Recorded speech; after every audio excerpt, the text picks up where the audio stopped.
Hello everyone and welcome to the Battlecraft server, the only server that isn't ghastly, like the one that's somehow floating just above me. I am currently in a jungle. If you watched my last episode, you know I'm here. I'm trying to catch a Bulbasaur.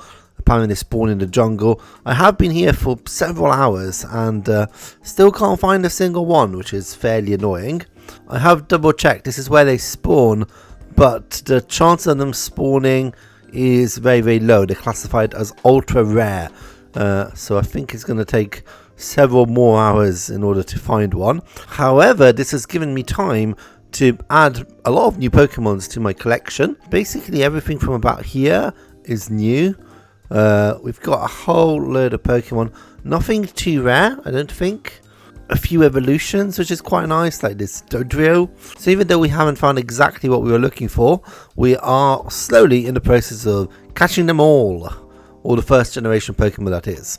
So I'll be doing some more of that today, and I will be returning to this jungle in between episodes as well. But before we do any of that, I've noticed something good has happened in my base and something bad's happened in my base. You may notice that my tower, which last episode got covered entirely in obsidian by Fuzzy and Casey, has got no more obsidian. And I don't know why. I didn't remove any of the obsidian. I just logged in today and it had all gone. So I don't know exactly what's happened there, but it's looking as good as new. So thank you, whoever took all the obsidian, I guess. So that's the good news, and let me tell you, that is very good news. But there's also bad news. If we go to my village area, you may notice that my bridge has changed. I don't understand how this has happened. My bridge is somehow upside down. I don't think I've upset anyone else on the server, but sure, my bridge is now upside down. Wait, that's Casey's bridge. His bridge is also upside down. Yeah, that bridge is upside down. Okay, yeah, Pete's bridge is upside down as well. No, Fuzzy's bridge is also flipped. Right, I have a suspicion, and I think that suspicion, yes, I think that suspicion has just been confirmed by the fact that this bridge hasn't been uprooted and upside downed. I am gonna go on a limb and say that the owner of this base here is the person who's been flipping bridges, and that person is Vert, which is weird because I'm meant to be on Vert's team, and I don't know anything about this, and I've also been pranked, so I don't know what's going on. How do I reflip a bridge? Do you know what? I'm actually gonna have to leave it a bit because I'm concerned that other people are going to come online and they're going to do the same thing I did, just fly around people's bases trying to work out what has happened, and then I'll get the blame. So I think I'm going to leave it just for a tiny bit, and also until we work out how to unflip a bridge. Now I did notice that Casey is online and AFK, and I just had a thought that this may be a good opportunity for a bit of payback. I don't really mean to add fuel to the fire, it is getting quite complicated already, but he did cover my entire tower with obsidian. I have found Casey. He's AFK in his base. So he's not well connected to the rest of the people. That is a bit of a nuisance. Okay, I've taken his coordinates though, because that gives you a bit of an idea. Now, I'm going to admit, I've not really thought through this plan. I'm going to improvise as I go. Right. Name tag him. Right, so there's a named warden up there. He's not going to want to come down, is he though? Right, this is an issue. I hadn't really thought about this. Okay, actually, I need to make a path out of wool is what I need to do. This is such a bad idea. Why am I doing this? Right, come on this way. Right, then come on to the red carpet. I've laid out this lovely carpet for you. Oh, he does know where I am. Okay, that's bad. Oh god. Oh wow, he really is coming for me. I think I'm near the entrance. Okay, that's bad. I seem to have lost my backpack. Oh god, he's there. Let's get through the portal and we can get the back. Oh god, no, he's on me. He's really on me. Okay. Okay, well this is bad. With every death, we're a tiny step closer to getting him to where we want him. Okay, there he is. Come on now. Okay, I think he's in the nether. I've just realised I need to go to nether. Okay, but before that, let's go and get my backpack. Nope, seems like I've definitely lost my backpack. Don't know where that went. But let's carry out the second part of our plan. Gotta get ready to move quick. Yeah, he's there, right? I was not expecting him to run this fast. I don't know what to do. I need to get some distance between me and him. Oh my god, he's just there. I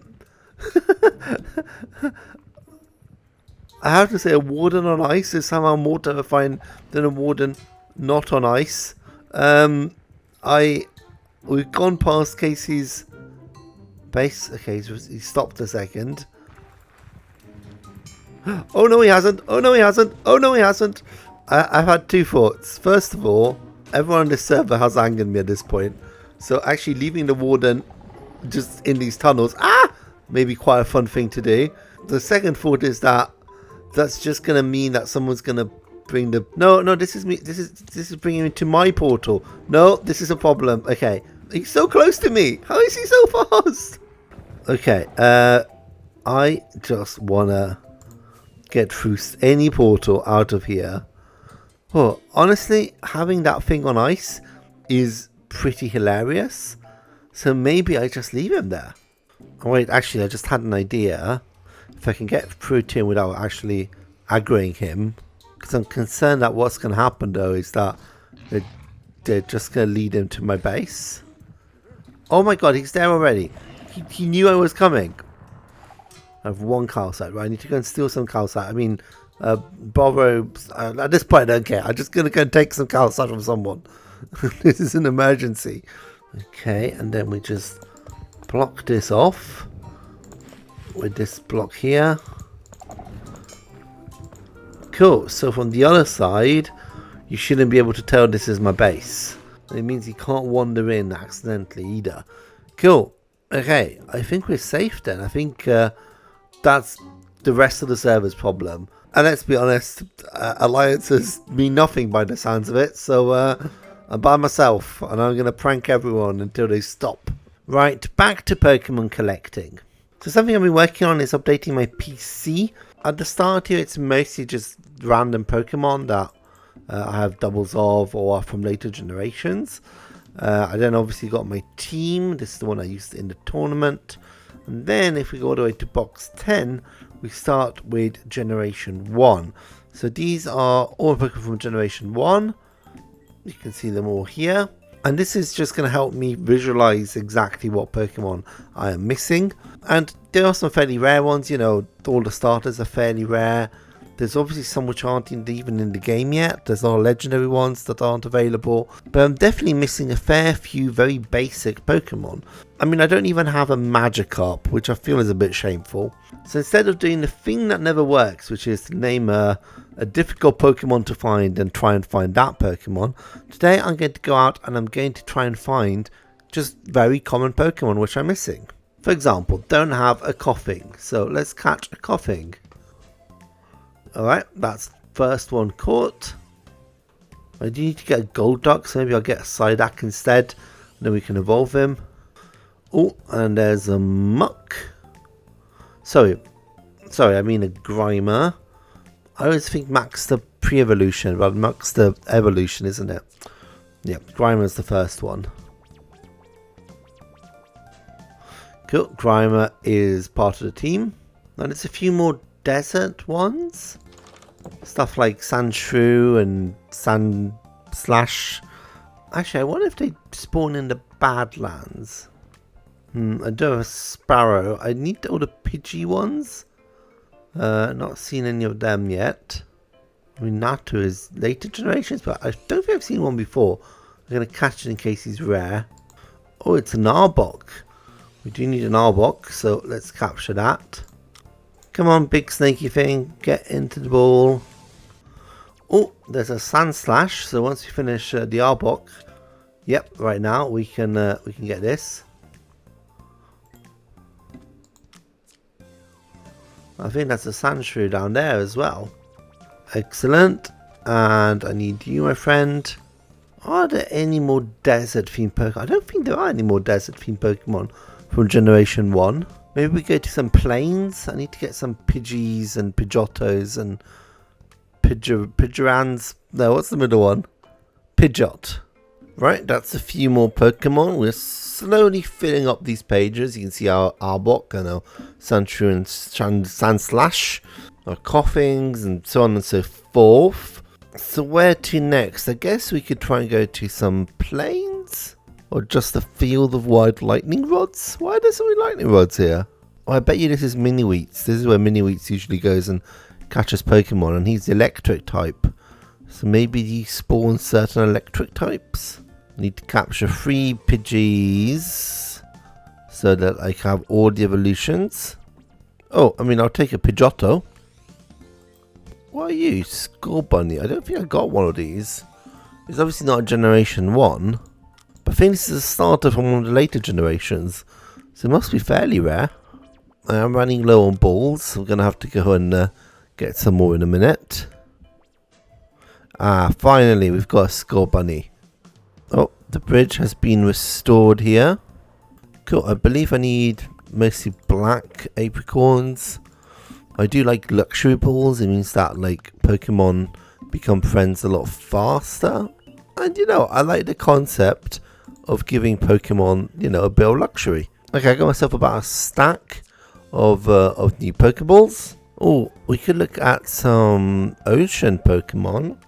I've started having this weird effect that when I'm under the water, it slowly gets more and more bright or white, or you can see here, it's kind of getting a lot murkier through time. But yeah, you can see it's all nice and clear now, and then the more I move around underwater, the murkier it gets, and I don't know why. But this is why we're here. We want to capture this tentacle. Yeah, see what I mean? It's something's happening, but I don't know what. Must be some mod I've got on. Oh, and there's a Tentacruel there. Oh, and I do need to get a Magikarp still, so that's something else we're going to get. Alright, we got it. And then Magikarp. Hey, that was easy. Yeah, there we go. Slowpoke. That's what we need. And there's a Slowbro just over there. Oh, and a shoulder. Was that not a shoulder? Yeah, shoulder. Okay. Lots of Pokemons to catch. So here we have our current Pokedex. It's looking a lot fuller than it did at the beginning of this episode. We are obviously still missing a fair few Pokemon, especially like in the later pages. But it's a very good starting point. And I now know what Pokemon I do have and which ones I'm missing. There's still some really easy pick-offs that I can do. There's definitely a few that have appeared around my base, which I didn't capture at the time. And once we've got all of the common ones, we can start really focusing in on the more uncommon ones. But unfortunately, that is the end of this episode. I hope you have enjoyed it, and if you have, please remember to comment, like, and subscribe. And I'll see you all in the next one. Bye!